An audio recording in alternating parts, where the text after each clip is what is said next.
Today, the original and authentic recipe for pesto.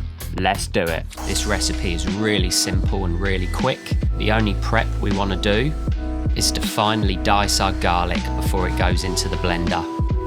We don't want big chunks of garlic in our pesto. So dice up a clove, nice and fine, and pop it into a blender, along with 2 or 3 tablespoons of extra virgin olive oil.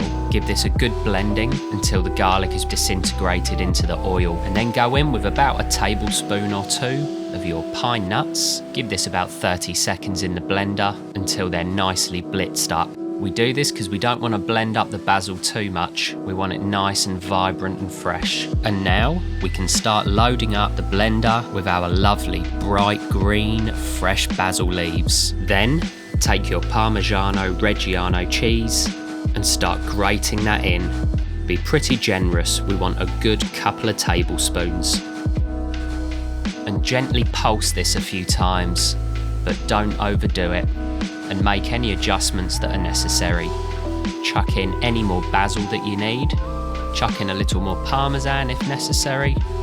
And give it another couple of pulses in the blender. Season with a nice pinch of sea salt. And give it one last quick blitz in the blender.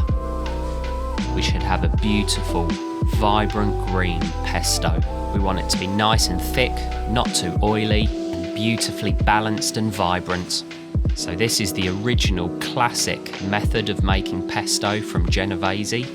There are a few variations, but this is the original pesto.